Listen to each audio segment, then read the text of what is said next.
In these uncertain economic times, you've got to do whatever you can to save money. One of our biggest expenses can be our cars, especially when unexpected repair bills hit. Not anymore. If you own a vehicle with less than 130,000 miles, is less than 12 years old, has a warranty about to expire, or even no warranty at all, you could stop paying for car repairs. Roadside assistance, towing, and rental coverage are all included. Don't wait for the next repair. Make one free call right now to see if you qualify. If your vehicle is less than 12 years old, has less than 130,000 miles, even if it's out of warranty, paying for car repairs can become a thing of the past. Call us right now and get your car protected before your next repair bill hits. Get protection and no more repair bills. Call 800-696-1030. Again, 800-696-1030. That's 800-696-1030. 800-696-1030.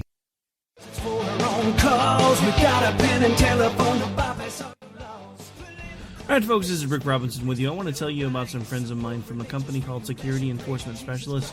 When I ran my security agency for 12 years, I worked with one of these partners on a daily basis. He's been involved in this agency now, and with his other partner, they do have over 30 years of experience in the private security industry. If you own a business and you need someone to keep you or your customers or residents safe, then I highly recommend contacting Security Enforcement Specialists today.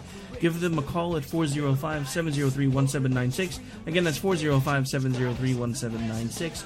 Again, tell them Rick from K98 Talk sent you. Like I said, if you need the help, they are here for you. So make sure that you go look them up, check them out, and see what they can do.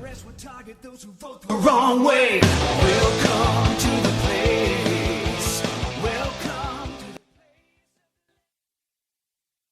Joe had huge problems with the IRS. I knew it was coming. I hadn't filed taxes since 1990. All the IRS letters coming in added up to a nightmare. To get up to like $68,000, my heart started beating fast. It's like, there's no way, man. I mean, I ain't going to be able to do this. Then they stopped his paycheck. So that's when I started making phone calls and found U.S. Tax Shield. U.S. Tax Shield went to work immediately. They just took the bull by the horns. What blew my mind is he called the IRS right then and there. So why is U.S. Tax Shield A+ rated with the Better Business Bureau? Joe knows. They saved me a ridiculous amount of money. If you owe more than $10,000 to the IRS or state, choose the company Joe chose, U.S. Tax Shield. It was the best decision I made. U.S. Tax Shield is the way to go. Life is good. Thank you, Lord. Call 800-471-3287. U.S. Tax Shield. Boo-rah. Yes. 800-471-3287. 800-471-3287. The Internet will never be the same. You're listening to K98Talk.com. Whoa! Good God, y'all. What is it good for? Absolutely. Get set again. Say what you need to say. Say what you need to say. Say what you need to say. Say what you need to say. Say what you need to say. Say what you need to say. Say what you need to say. Say what you need to say.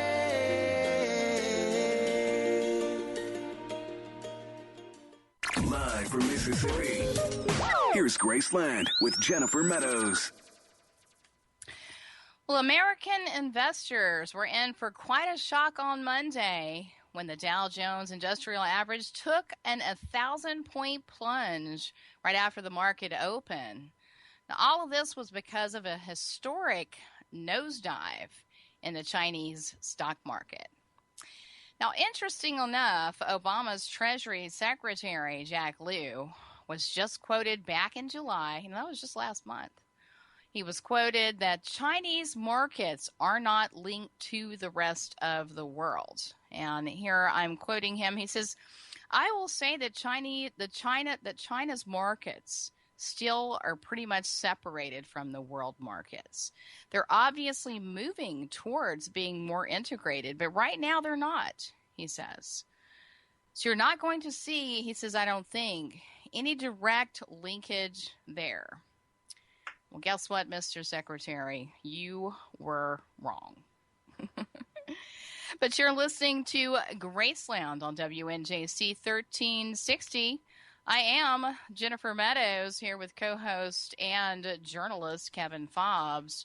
Richard Moore is our guest, and Richard is an investigative journalist and former editor for the Lakeland Times in Minocqua, Wisconsin. Richard is an author, and his articles have appeared in the New York Times, the Washington Post, the Atlanta Journal-Constitution, and many other places as well. We're glad to have him on the show. Now, later on in the program, media personality Charles Albert Johnson III will join us to talk about the latest on Hillary Clinton. And it looks like, at least for the Clinton campaign, it could be, the party could just be about over. I don't know how much of a party it's really been, essentially, but it looks like it could possibly be about over. But stay tuned. We're going to be talking about that at the bottom of the hour. Journalist Kevin Fobbs is with us. And you know, Kevin, what's happening in the stock market, you know what? It shows the weakness in having a global economy. You know, we keep hearing about how bad it is. You know, back in the old days, economies were separated. And so if one country had a bad day, it didn't affect anything so much. But I found it rather humorous that the Treasury Secretary was out there talking about how China and their bad days were not going to affect American markets. But it is interesting because and what I was gonna talk about here in my opening, you know, I think it's time that we begin to see countries returning to their own banking systems. Go back to a time when nations, you know, they followed their own customs. I mean, what about that? That's a crazy idea. And their economies could stand on their own. All these too big to fail mindset, you know, that's going on with this global economy and global markets. It's a big, giant loser. And Kevin, I think you're back with us. Yes, I am. And I had just asked you, I mean, you know, there's a big weakness in having a global economy. Well, I think marketplace. I think one of the problems we have right now, and again, the Secretary of Treasury didn't acknowledge it, and he, I think, hoped that most people who were hearing the news today and worried about their IRAs or investments, that they were low information. But the reality is much more stark. And I think that when you have the Chinese marketplace, and especially since it's almost 50% of the world economy in terms of the marketplace, and it took a hit last week actually in terms of the devaluation by the Chinese, and we saw a hit to the market, to our own market last week, almost 1,000 points. And today I saw it, I was watching it actually, it actually came close to the shutoff point around, which is 1,100 in the loss. And it was pretty startling to see that was happening, and then to have a Secretary of Treasury say that we really aren't connected.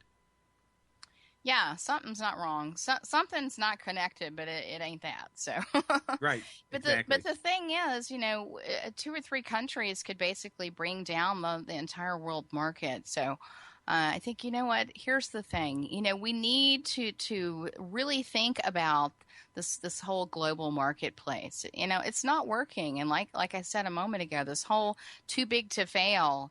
No, it is too big, and it will fail. You know, we need to go back to separate economies, separate marketplaces where, you know, maybe England is having a bad day or the United States, but it's not going to bring down the whole system.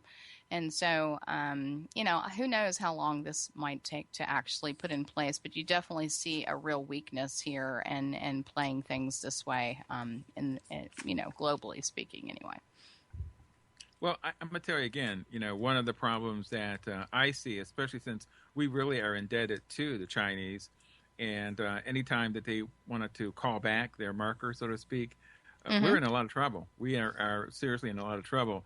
And I don't know if this president actually has acquiesced so much to the Chinese, but any other president, what is our game plan if the Chinese actually do that? Seriously, because, you know, China and us, we were basically kind of linked at the hip. So it's a very dangerous place to be. We are becoming a debtor nation to China. So it's a scary place to be. So anyway, and so we'll save that topic for another time, but something definitely we need to continue watching. Now, Richard Moore is our guest, and Richard, I believe, is with us. And Richard, can you hear me? I can. Hi, Jennifer. How are you? I'm doing well, doing well. Well, Richard, great to have you back on the show. He is an author and an investigative reporter for the Lakeland Times in Minocqua, Wisconsin. His articles have appeared in the New York Times, the Washington Post, the Atlanta Journal-Constitution, and numerous other places as well. We're going to be talking a little bit about his new book as well. It's going to be released. I'm not certain if it's later this year, might be early next year. He's going to tell us in just a little bit. But his new book is titled The New Bossism of the American Left. And glad you could be with us today, Richard. It's great to be here. It's always great to be with you, Jennifer, and good to meet Kevin as well. Yes, glad to have you on, Richard.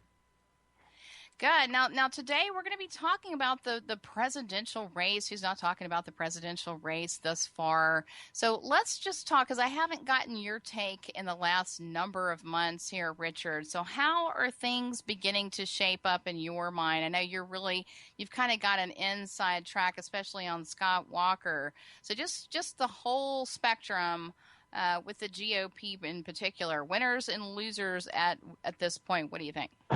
Well, it's so boring, Jennifer. It's boring. I know.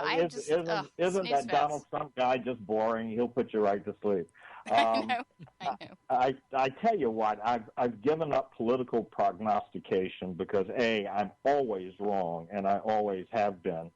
And with Donald Trump, the phenomenon getting into this race and shaking things up the way it is, I think that it makes prognostication even more perilous. But I do think in terms of winners and losers, Bush is a clear loser, as I thought he would be. I think perhaps Trump has speeded up the demise.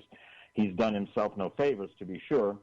Putting his foot in his mouth and underperforming at the debate. So he's won. But I never thought that the conservative base, after the Mitt Romney debacle, we're going to choose the most electable guy. The most electable guy always loses. And so I thought this was not a good year for Bush. I also happen to have thought that Scott Walker would fade, as he has been doing.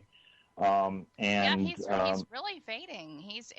I used to just really like Scott Walker, but he's just kind of fading into the middle of the pack. Well, he's underperformed, but I think also the flip-flopping has gotten to him. Once again, we see on immigration, he's taken 3 different positions in a week. That's pretty hefty even for Scott Walker, who's good at flip-flopping. Yeah, that's tough to do. 3 positions, it really 1 is. week. Okay, Scott, what are you doing? But his approval ratings here in the state are sagging as well. He's now for the first time in the 30s. And we, just to give you a little scoop, we're appealing to the Iowa Newspaper Association and the New Hampshire Newspaper Association, as well as the National Press Corps, to begin asking him tough questions on open records. He tried to sneak a provision late night, right before the holiday weekend on the 4th of July, to eviscerate state's open record laws. He didn't get away with it. There was an immediate outcry from both the left and the right, but it would have closed off virtually every record to newspapers, media, the public, the kinds of investigations. Now, one of the things that we're big on is snooping around into the files of bureaucracies to see what the people we pay are up to. That's been the heart of our investigations for the last 10 years. The open records law effective repeal, would have ended that. And we think that the national media has not paid enough attention to this particular issue, and he needs to be asked tough questions. He pillories Hillary all the time, as well Hillary should be pilloried, if I can get poetic, on emails. But I'm not sure he's the guy who should be doing it as well. So we're going to be coming out Friday issuing open letters to the national press on that. The other thing I think that's going to come to haunt him is his tax and spending record. He goes around the country claiming to be a big tax cutter, and that he is, $2 billion in tax cuts. But what he fails to point out is he's not such a big spending cutter. And we've got, since he took office, spending, and by spending I mean GPR spending, tax dollars, has risen in the state of Wisconsin by 20% from $13.6 billion to $16.4 billion. That's a huge debt that we're borrowing to make ends meet, to say that we don't have a deficit, and kicking down the road to the next generation. Hardly conservative in our book, and those are the kinds of things and I think overall, I think that with maybe he's not quite ready for prime time, which I never thought in the first place, is contributing to his demise. Trump, who knows whether he stays or goes. I know. Who knows what's going on with him? You know, I'll make a point about Trump, though, and who knows? But I think he has touched a couple of chords within the conservative base. The conservative base is absolutely tired of electing politicians who give them lip service, who say they're going to go to Washington and change the inertia, the institutional framework there, challenge the political class. They get down there and they do nothing. We've got a GOP Senate, and I'm not sure how different that would be from a Democratic-controlled Senate. I thought the game plan was to take on the regulations, take on the regulatory structure, put a slew of bills on Obama's desk that he would be forced to veto, put the Democrats in the corner, put Hillary in the corner, and we've done none of that except capitulate. I think the grassroots is getting extraordinarily tired of this, and Trump is giving them, and I think Trump is giving them the avenue to vent their frustration, whether it's sustainable or not. But I think any candidate who comes along is going to not be able to follow the same talking points the Republican base, the conservative base, is not going to buy it. And I think for the broad population, Trump himself said it very well just last week. He said the silent majority has been reawakened. Pat Buchanan came up with they have. Yes. Pat Buchanan came up with that term back in the 60s for Richard Nixon. Ben Wattenberg helped frame it in terms of the real majority. But I think people are just so tired on any number of levels, from the political institutions to the same old political correctness in the press. We've got everything's about climate change and gay rights. And that is not what the American people... most Americans just do not care a lick about. do not care. You know, the women's soccer team with that great victory, the mainstream media made it a story about one of the women's stars kissing her female partner after the thing, and that's what the story became instead of the great victory by the women's thing. People are tired of it, and the great silent majority is being reawakened. I completely agree with you, and I'm loving Donald Trump right now, and so I must confess, you know, you call it me drinking the Kool-Aid, whatever it is. I like what Donald Trump is saying. I loved that rally, and Kevin, did you see him in Mobile? I did, and I actually, when I looked at that rally, it reminded me of a couple other rallies that were transformative. And I think that rally was transformative on a lot of levels for America, and especially for, quote, conservatives, because what he showed, and I listened to part of that rally in his discussion of his issues, that he didn't care about being political right or politically correct or politically anything. He was talking about America, what we were feeling as people in America. So he could have been talking to almost anybody in America in terms of his speech. And it really wasn't really a speech. He was basically just stating facts, stating the feelings and the emotions that Americans are feeling right now. So guess what? None of the backlash that a lot of the pundits thought would affect him, he's been Teflon. And actually he's gotten stronger. He actually, this stadium was actually a microcosm of America. That's what I saw in Donald Trump's performance. He was actually sort of like getting ready for the gigantic performance in America. And this Alabama performance was, I think, if other candidates, they should be very, very afraid of what Donald Trump. They should be running for the hills. And that's what just about now. He needs to put that on a T-shirt. Be very, very afraid. I like that. Put a big face of Donald Trump, be very, very afraid. I love that, guys. And we do need to run to break. We've been talking to author and investigative reporter for the Lakeland Times, Richard Moore. You're listening to Graceland on WNJC 1360. I'm Jennifer Meadows, along with journalist Kevin Fobbs. More on the 2016 presidential race coming up next.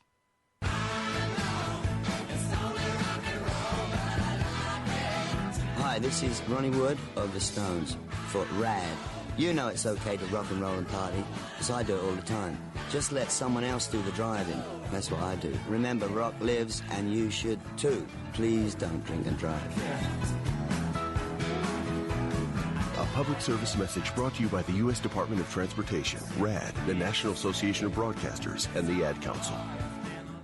So, I'm a dog, and I just got adopted by this new human guy, and I'm starting to wonder how he got along without me. I mean, okay, something as simple as walking around the block. He's got this leash thing, and he puts me on one end and him on the other, and I'm just taking him around. I think he's afraid of getting lost. Without that leash and me guiding him along, I don't think he'd find his way back home. But it's kind of cute. A person is the best thing to happen to a shelter pet. Be that person. Adopt. Brought to you by the Ad Council and the ShelterPetProject.org. Hey, Billy. Yeah? Do you want to go to the state fair? Yeah. Do you want to ride the roller coaster? Yeah. The big one? Yeah. The one with the reverse flip? Yeah. Well, you can't. Huh? You see, Billy, when you throw away money on wasted electricity, you throw away everything you could have done with it, including going to the state fair. Oh, man. Cheer up. This year, your parents will make it right. They're going to visit EnergySavers.gov, where they'll get tips on how to save energy and money. Then they'll add extra insulation and get a few of those Energy Star appliances. They could save hundreds of dollars a year. And you know what, Billy? What? They'll take you to the state fair next year. But I want to go this year. I know you do, Billy. I know you do. Saving energy saves you money. Learn more at EnergySavers.gov. Brought to you by the U.S. Department of Energy and the Ad Council. So take these words and sing out loud, 'cause everyone is forgetting now, 'cause tonight's the night the world begins again.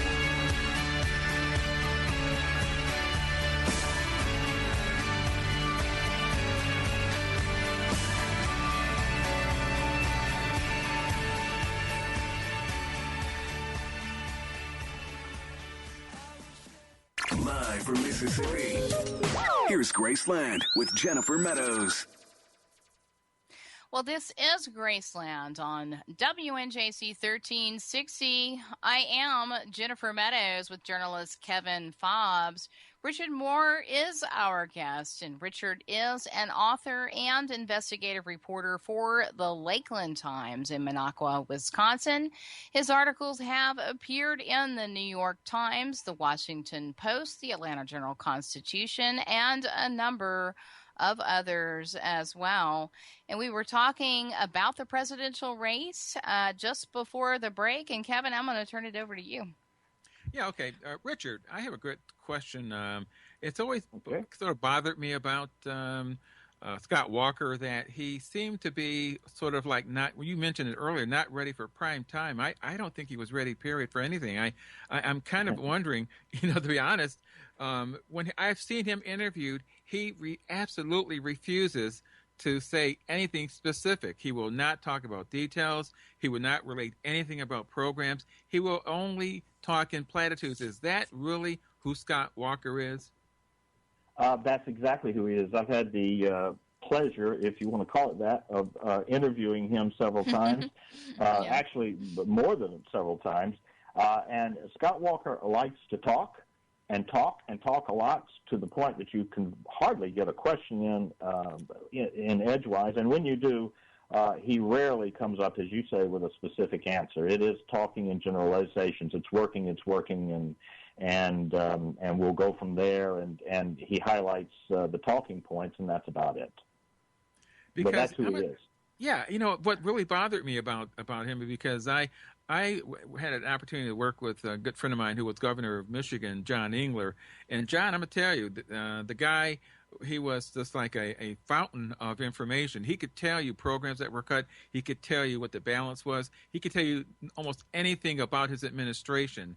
And this guy, and I've been watching him for about a couple of years, because I thought maybe he might be sort of like the real deal, went after the unions.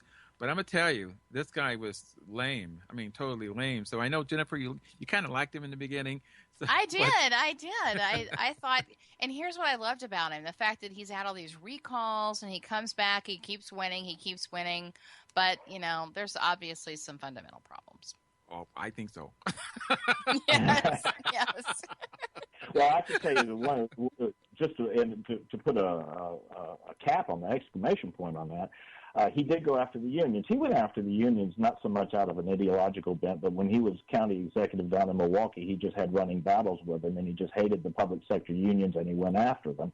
He wanted to dismantle the political machinery that was out to stop him, and that he did, and that's great. I mean, we're all conservatives were for that, but he didn't stop. He stopped there. He didn't take it to the next level. We should have had civil service reform. We should have tackled the bureaucracies. You can get rid of the public sector unions and their political machinery, but you still got, and that's what my whole book is about, you've still got the bureaucracy intact, and he refused to take it on.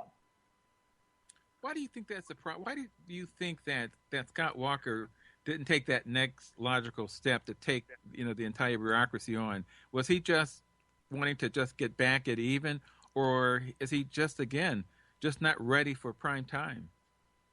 I think part of it he's not ready for prime time, but I think, Kevin, part of it is he's just another, really, what it boils down to, another establishment Republican who, we're all for the rhetoric and we're all for the changes that will benefit us politically, but we're not going to undertake the inconvenience of changing any fundamental institutions. Okay, because that seems him. Well, and I was going to, kind of expand on that a little bit because, it's absolutely imperative at this point that we elect not a Republican, but a conservative, right. A conservative in 2016. Even so, we have all this big government spending. You mentioned bureaucracy. We've got all this bureaucracy.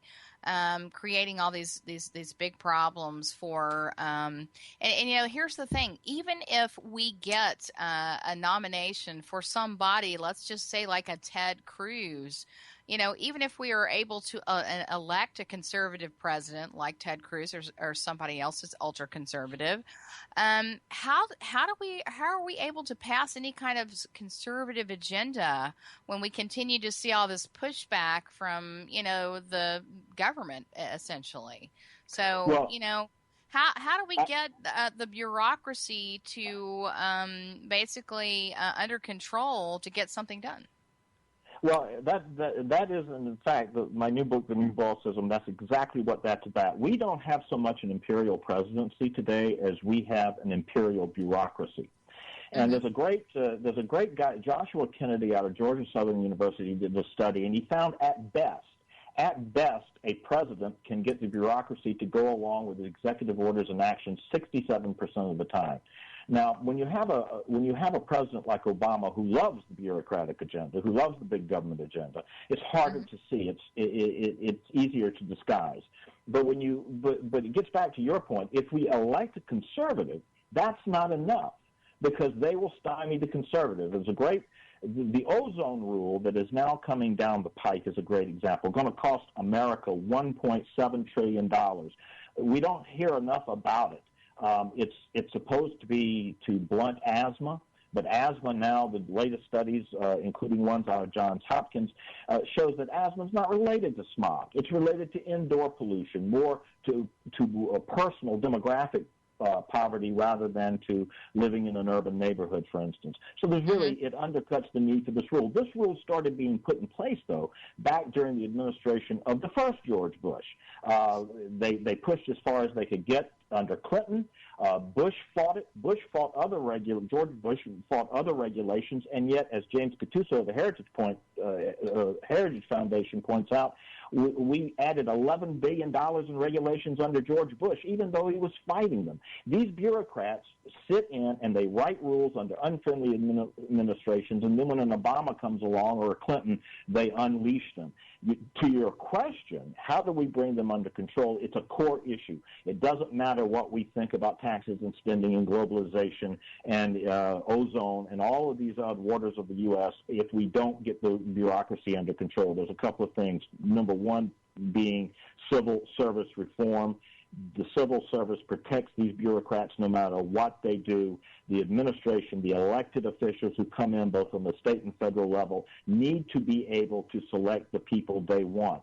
This was put in, the civil service protections were to protect the scientists, quote unquote, from being interfered with politically. They've turned it on its head. They're the ones pursuing partisan political agenda, and the scientists and the people at large who elect the representatives don't have a say. We've got to have that kind of reform. Some states are doing it. We've got to have it on the federal level as well. There's also a thing in Congress called the REINS Act. It's gone nowhere. It needs to go somewhere fast. That's where right now we have a passive review system where a regulation is going to take effect unless Congress actively objects, passes a bill, and the president signs it. Well, that's not going to happen. It's not hardly ever going to happen. If you tried to block a regulation, Obama vetoes it. It goes in. So therefore, this would now turn that on its head so that any major regulation would have to be approved by Congress and signed by the president before it could take effect. Critics say, that's going to clog up the system and you can't get regulations then. That's the point. We've got too many regulations. We need to slow it down. So those kinds of steps, we need to get back and focus on those core issues. Well, and that speaks back to the book that you are about to release. So when do you expect for your book to be released, first of all? It's going to be shipped October 1st, and it can be pre-ordered on my website. There you go. And give out your website there, Richard. That is www.rmmoore and the number 1.com, rmmoore1.com. There you go. And the title of his book, it's The New Bossism of the American Left. Certainly see that. It's everywhere. And again, I am so glad we got to have you. You're always such a wealth of knowledge. I appreciate, Richard, so much you being on the show. And again, very quickly, Richard, before you go, tell people where they can find you and also your articles as well. LakelandTimes.com. You can find the articles, and again, the website is www.rmmoore1.com. Jennifer, it's always great to be here. And one quiet thing, I agree with you on Trump. I think Carly Fiorina gets it too. It gets us back to China. Globalism in the long term is bad for us. Globalism is bad, and I don't know. Kevin and I were a bit of a point of slight contention here. I'm all about Trump. I'm not certain Kevin is totally sold on this yet. But, after that rally in Mobile, I'm telling you, I'm on board. But I tell you, if I have a second candidate, I love Ted Cruz. So. Me too. I agree with you 100%. All right. Take care, Richard. Please come again anytime. I will. You guys have a great night. Okay, you too now. Right. Thank you. Well, this is Graceland on WNJC 1360. You can also tune in to the show on the Leading Edge Radio. That's Mondays at 10 p.m. Eastern Time. And also K98 Talk, Tuesdays at 8 p.m. Eastern Time. I'm Jennifer Meadows, here with author Kevin Fobbs and media personality Charles Albert Johnson III will be with us after the break. It's Thursday night, and you're grabbing drinks with some friends. Started off with a pitcher for the table, which quickly becomes two. There's pool. And there's the photo booth. All right, everybody squeeze in. Say cheese! Followed naturally by an order of wings. And another. Can we get some extra ranch sauce? Then there's the ceremonial nightcap. So what are we doing this weekend? And lastly, it's back to the car, which, if you're buzzed,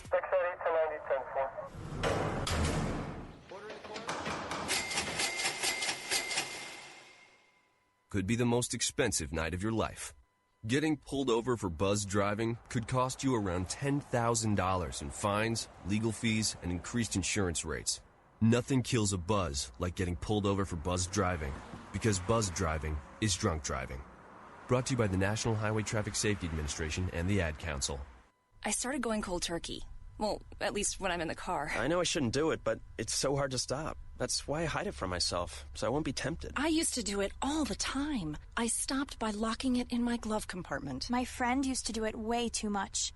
Now I turn it off when we're in the car. My solution is simple. I just don't do it. There are lots of ways to stop yourself and others from texting and driving. How will you stop? Tell us at stoptextstoprex.org. Brought to you by the National Highway Traffic Safety Administration and the Ad Council.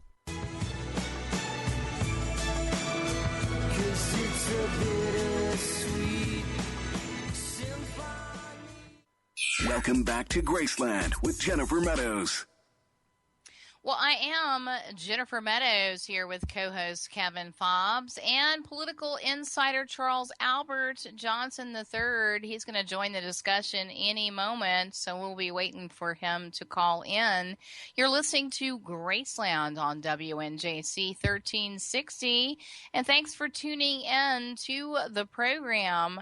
And, you know, a lot going on here in the Hillary Clinton campaign, and my question is it over? Looks like it's about over. I don't know, Kevin. It's not looking good. I'm telling you. That looks good. Well, and I had just asked, we've got a little bit of a technical problem between myself and Kevin, so we're going to bring him back in just a minute. But I tell you, Hillary Clinton's campaign, I mean, could you possibly have any more problems? It's been fraught with issues and a lot of things that have been brought on by herself and just bad campaigning. And you know what? Here's the thing, you know, of all the candidates that are out there at this point, I think Hillary Clinton, she's just not a very good candidate in the fact that she's not likable. It's very hard for her to connect with her audience and a whole lot of other things. She's just got a lot of baggage as well. And so, Kevin, are you back with us? Yes, I am. Yeah, and so here's the thing. Yeah, we're sitting here talking. Is it over? You know, here's the thing. We know there was a lot of classified information that are on her servers. That's been proven. She's lied to the press. She's lied to the American people. And, you know, here's the thing. It's not just the fact that she's lying. She's a terrible liar. That's the problem.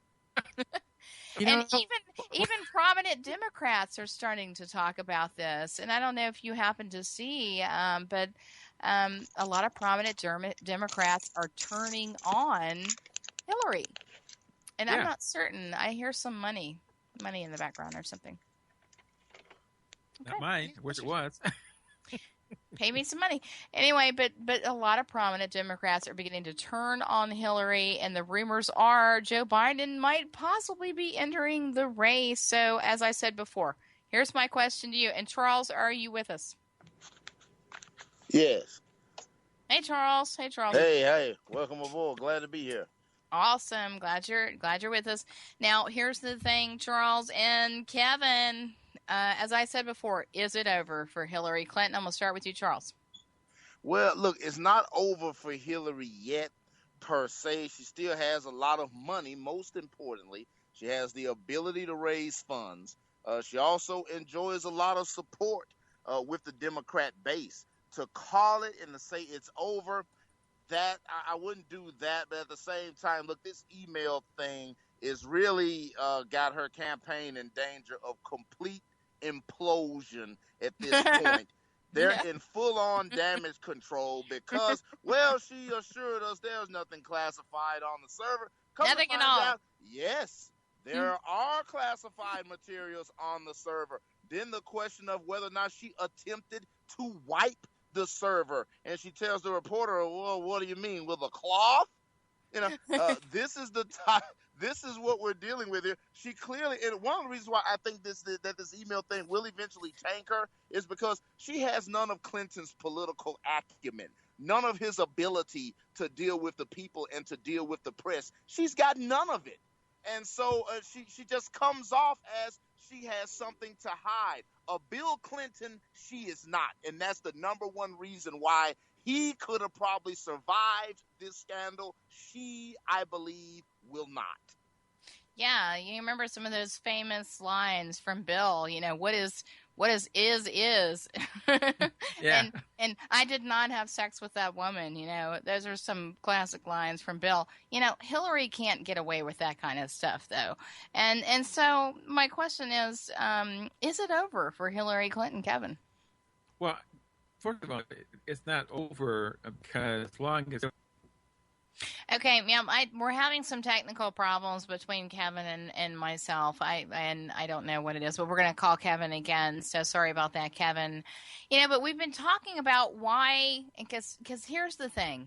Obama is attacking Hillary, and we've been kind of discussing this a little bit this past week or so. And we can all agree that there's no love that's been lost between the Clintons and the Obamas.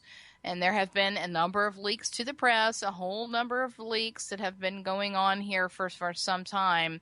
And the press, has turned on Hillary. In fact, I saw an interview by Wolf Blitzers a couple of days ago, and he just looked like, oh my God, like get rid of this woman. I don't even want her. I don't want to be interviewing you anymore.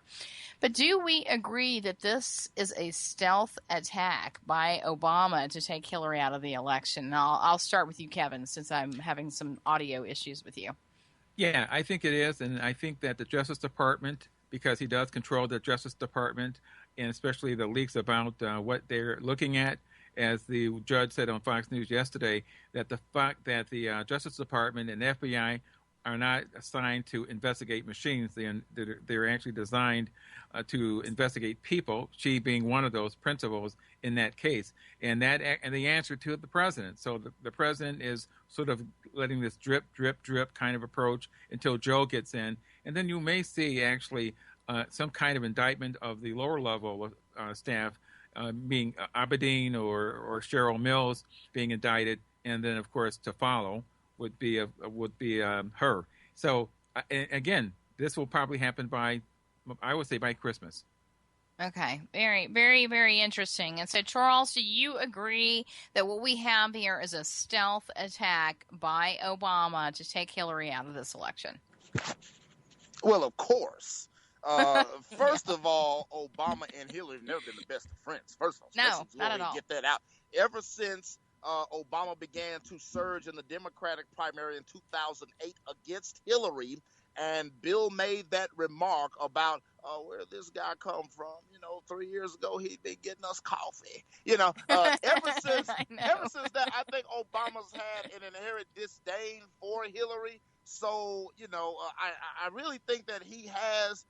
Some of it's personal, but I really think that he has the party's interest in mind, and he cannot pin the immediate future of the Democratic Party on a Titanic candidate.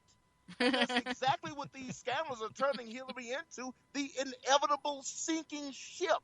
And the party officials are in Obama's ear. Look, you're the leader of this party. You're coming off 2 terms being elected to the White House. You have to set the tone. And I think that Obama has the people in his ear telling him to set the tone. And I think that tone is against Hillary. And I think we're going to see that manifest itself even the more.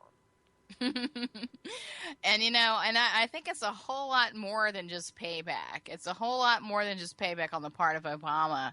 So here are the rumors are swirling. We know Joe Biden and Elizabeth Warren have had a meeting in the last couple of days. So do you expect to hear an announcement very soon, basically saying that Joe Biden is entering the race? And I'm going to start with you, Kevin. Labor Day. Mark that date. Labor Day. There you go. Yeah, that's okay. What about? That's a big deal. What about you, Charles? I think sooner rather than later, Biden gets in. I think that he's still feeling this thing out, and I think that he's looking for the right time. I think Labor Day is as good a time as any, especially since Biden is very friendly with the labor unions. I think Labor Day sends a strong pro-labor message. I think he wants to get as to the left as possible on the issue of labor unions. So, yes, I think Labor Day is a great opportunity for him to drop it. There you go. Now, okay, so let's assume that they have stepped into the race. We've got Joe Biden. We've got Elizabeth Warren. So that completely changes this race, you know. Essentially, I'm just going to go ahead and say it. That puts Biden and Warren, in my mind, at the top of the Democratic ticket. I don't see O'Malley or Bernie Sanders really being so much of a serious candidate. But what do you think, Kevin? Well, Sanders is not a serious candidate. He's the left candidate, but he's not the centrist candidate for the Democrats. And as soon as Elizabeth Warren gets in, he's out. And if you think about O'Malley, he's never in, even though he's in, so he's out. So we really are talking about three people, actually. You have Warren sort of like to the side, and you have Biden, and it's Biden against Hillary Clinton. That's what I see. Mm-hmm. Well, and Charles, do you feel that if Biden and Warren get in, that they will be the top of the basically ticket? Essentially, I don't see anybody else as a strong candidate. It's pitiful. There's nobody that's worth a damn essentially running with the Democrats. Essentially. Well, I mean, unless Al Sharpton throws his hat in the ring. Oh, my God. He's done it before. Al. Hey, Reverend Al. Get in now. Come on. This is your chance. This is your chance. Carol Mosley Braun. Several of these token Democrats have actually gotten it in the last couple of races. But look, the bottom line here is it's going to be Warren, it's going to be Biden, and it's going to be Hillary. And the more Hillary tanks, I think Warren begins to fill that Hillary void for a lot of Democrat voters that will say, look, let's get the first woman in there. I think Warren's going to fill that Hillary void once her campaign completely implodes, and you're going to see Biden-Warren. That's my early prediction. Okay. I had one other question. And so we do need to take a quick break right here, just talking about Biden, Warren, and, the election. So we'll pick that up when we come back. But you are listening to WNJC 1360. I am Jennifer Meadows, joined by journalist Kevin Fobbs and political insider Charles Albert Johnson III. We will be right back after this brief message.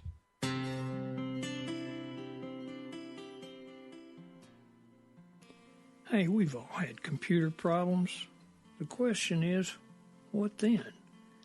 You gonna take that little darling down to one of them big box stores and turn it over to some kid whose voice changed last week? He's got more stainless hardware in his face than a Smith & Wesson pistol? Hell no. That's like taking a lame horse in for a pedicure. Let's be honest. You've shared things with your computer you wouldn't have with your best friend.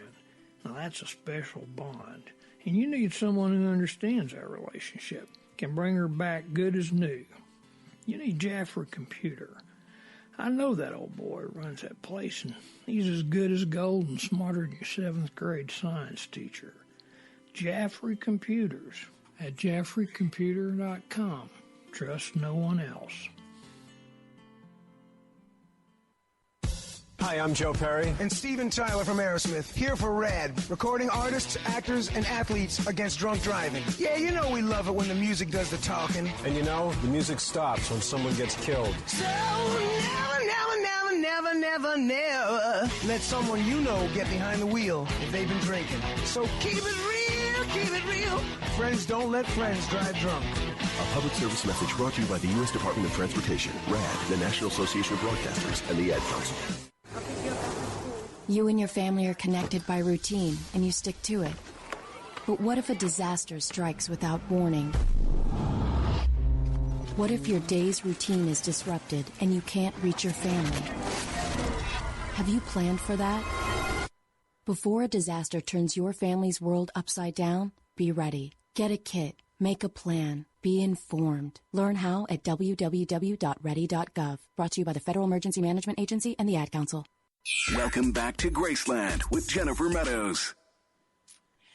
Well, we've been talking about the Hillary Clinton campaign and also just the Democratic nomination across the board. But you are listening to Graceland on WNJC 1360 Philadelphia. I am Jennifer Meadows with Kevin Fobbs and with Charles Albert Johnson III. Now, I tell you guys, if Biden and Warren were able to pull off a victory and basically get the nomination for the Democratic nomination, you know what is scary? It's very scary because that would also keep Obama somewhat in control of the White House. And I'm just going to pose this question to you guys. It would also keep them from investigating all these numerous scandals. How many have there been? I don't know. We've lost count. But do you feel essentially this would continue Obama's reign, his rule? I'm going to start with you, Charles, and then you, Kevin. Well, my personal opinion is that, yes, in fact, when you saw the Obama administration come into power after the Bush administration, they immediately began to second guess and to revisit a lot of Bush era really contrived liberal scandals, but scandals nevertheless made scandals by the media. And you saw a lot of revisiting to that. You're going to see that with the Republican coming into office, hopefully. But if the Democrats continue to hold the White House, yes, those things are going to continue to be swept, not necessarily swept under the rug, because some of these things are major issues. But they're going to, but the football is going to be punted, and it's going to continue to be punted until after said Democratic administration is no longer in power, so that by the time a real investigation can take place at the Justice Department on some of these corruptive issues that Obama has dealt with, until that can happen, people are not going to care about it anymore. It'll be so long. And that's what the Democrats are counting on with these Obama scandals, the long game. Yeah, I'm in agreement with you. And so, Kevin, I mean, do you feel that this will essentially basically keep Obama, from I don't even think it's a distance, if Biden and Warren were able to take the White House, I mean, my God, essentially, I think, Obama would still be in control. What do you think? In control, and actually probably will ask for residents to continue at the White House, and you probably want that side office right off the Oval Office too. There you go. Just keep him in there. Just keep him in there. So, and I think I remember distinctly about 2 months into the administration of Obama when he went after the CIA and especially waterboarding. I don't know if you remember that. And he tried to criminalize those brave CIA officials who actually were on the ground trying to get information, and he tried to have the Justice Department criminalize their behavior. It came to nothing, but it's an example of what he did when he came in. And when you think about, the litany of those infractions that Benghazi, the IRS, and so on, that this guy has been involved in, he will have that information buried deeper than you can even imagine in terms of if he gets, quote, a third term by way of Biden and he's Elizabeth Warren. So, yes, I agree with you. I think that would actually be the case. And I hope that right now, whoever the Republican candidate is, especially when we nominate that candidate in Cleveland, that they are making a laundry list, not just a small list, but a long laundry list very long laundry and list. Go after them like a fury, like a tsunami, and make certain that we clean house completely. This is the only way that we can go after and remove any kind of information, any kind of vestige of his imprint on America. So this is what they got to do. And if we don't win, so we have to think about this in two ways. Number one, that we got to get a conservative in, and number two, we got to make certain that we clean up his 6 and unfortunately 8 years of mess, because we know he's not going to get impeached. Well, and you know, this was the thing, you know, so all of this stuff about Hillary, although we're snickering and laughing and all this kind of stuff, really what we have here is we have the undermining by the Hillary campaign, by Obama, the Obama administration, trying to put somebody in there that he can control, and that's what I believe is going on. A lot of the press are saying the same thing. Now, quickly, let's change topics here, talking about Planned Parenthood. So much has been in the press about this. There were thousands of rallies and protests all across the country over the weekend in actually over 320 cities across the country. And you know what? What was interesting is not a whole lot of press coverage about this. Not really all that surprising, really. Most of these rallies saw between a few hundred and maybe close to 1,000 people that showed up. But you know what? We need to make a distinction, just talking about Planned Parenthood and how Democrats continue to spin this topic. We need to make a distinction between women's health, health care, and abortion. It's not even close to the same thing, people. Come on, let's think about this for a second. Now, one of the speakers that was at a rally in Louisville, Kentucky, was saying, and I'm going to quote him, he says, "Women and children are not for sale." He says, "Planned Parenthood should not be allowed to continue to treat children like a commodity.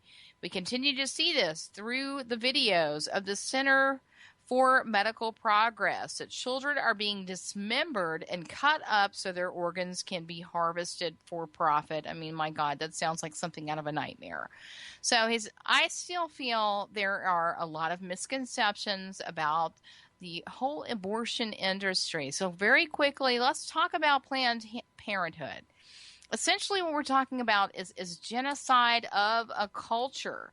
And Charles, I want you to briefly talk to us about the history, because here's the thing. We out here in the political realm, we know a lot about the history of Planned Parenthood, but I think a lot of our listeners do not know. So, Charles, quickly tell us a brief history of Planned Parenthood.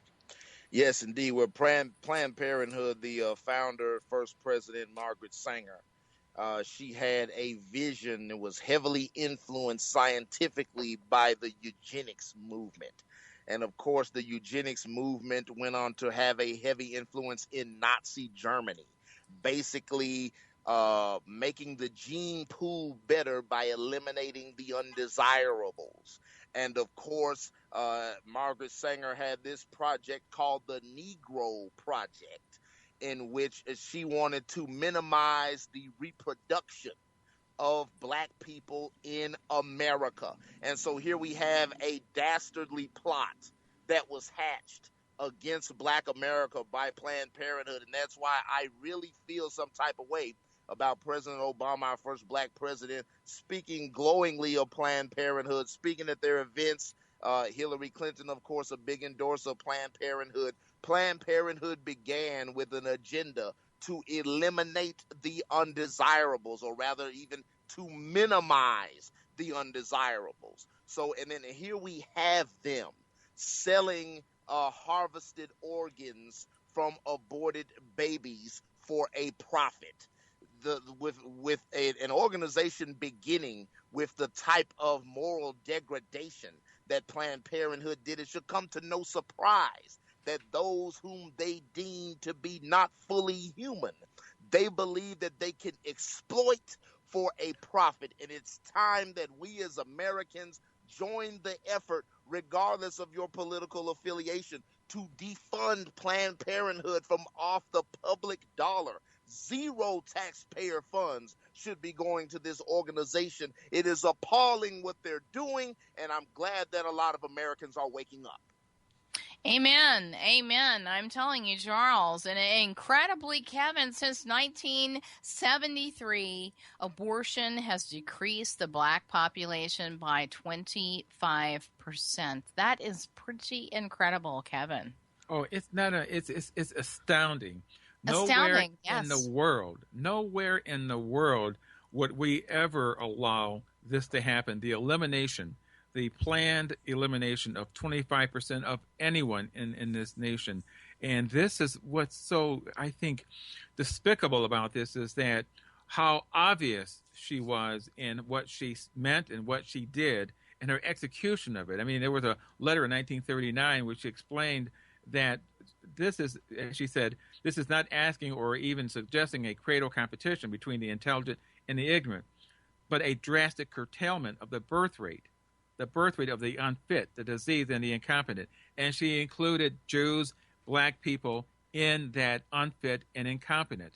So she planned this. Matter of fact, the first, if you think about the first Planned Parenthood clinics, they were operated in New York City.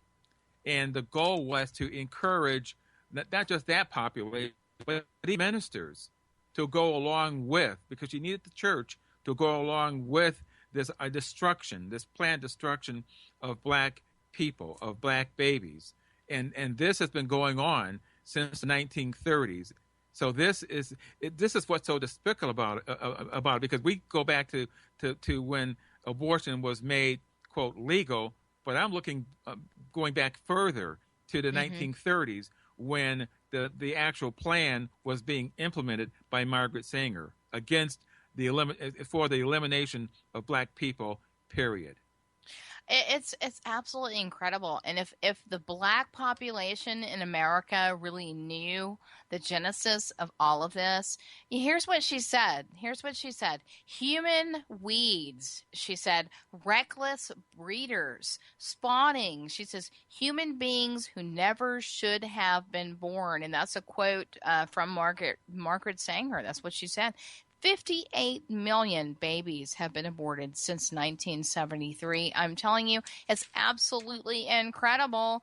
And here we have states finally defunding Planned Parenthood. We have Arkansas, Louisiana, Alabama, Utah, New Hampshire. Where are you, Mississippi? We need a whole lot of other states joining this. It's terrible. This is murder. It's really essentially what this is. And I wish we had a little bit more time to go a little more in depth in this, but we're out of time, guys.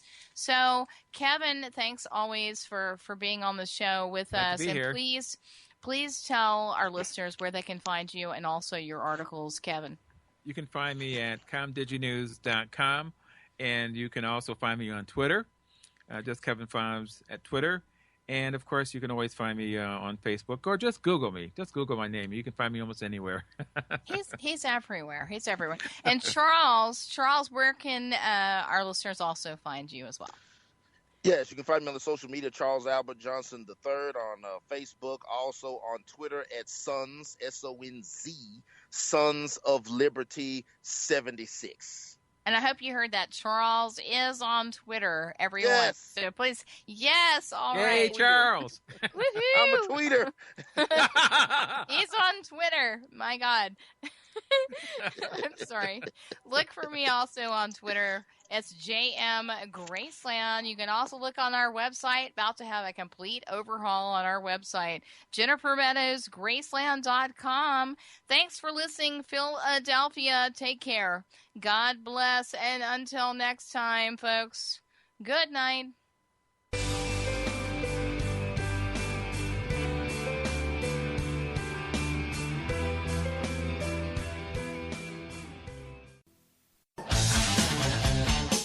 The leader in talk radio on the internet, right here on K98Talk.com.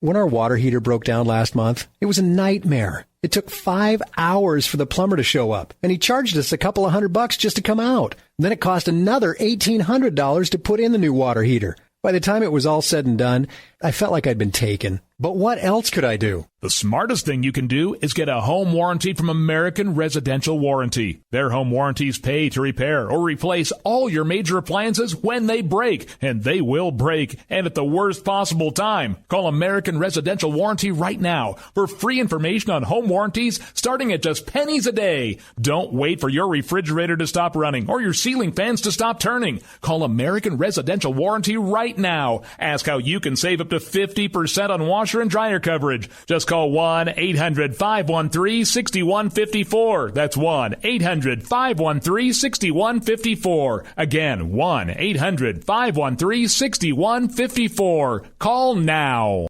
Hey folks, Slickery Trigger here. I'd like to take a minute to tell you about Rebel Road Tactical. As a defensive pistol instructor, I've had the opportunity to observe many different holster designs and configurations. And one thing is clear. Many of my students won't carry a pistol. Or worse, they'll carry one without a holster at all. Holster designers aren't making holsters for normal people. It seems that most holsters are either an expensive piece of gear designed for Rambo or a piece that doesn't fit or function the way real people need it to fit and function. So, like any good Texan, I decided to learn to form kydex and design one myself, one that would fit the needs of average people. The result is the Rebel Road Tactical CRT Modular. The CRT stands for Carry, Range, and Training. Its thin and lightweight curved design minimizes printing and is adjustable to fit just right for superior comfort and function. Check us out after the show at rebelroadconcealed.blogspot.com. Tired of paying outrageous prices for Viagra? Well, we have great news for you. Now you can finally get Viagra at huge discounts. Healthy Man allows you to save up to $500 on Viagra. Why pay U.S. pharmacy prices of $15 per pill or more when you can get Viagra for less than $3 a pill? Call today and get 40 Viagra pills for only $99. This can cost as much as $600 at your local pharmacy. You can't afford not to call us. If you want Viagra at the lowest prices, never pay $15 a pill pharmacy prices again. Get Viagra for less than $3 a pill. Call 1-800-516-7602 today and save up to $500 and get 40 pills for just $99. Healthy Man is fast, easy, and affordable. Operators are waiting at 1-800-516-7602 to take your call right now. Call 1-800-516-7602. That's 1-800-516-7602. Again, 1-800-516-7602.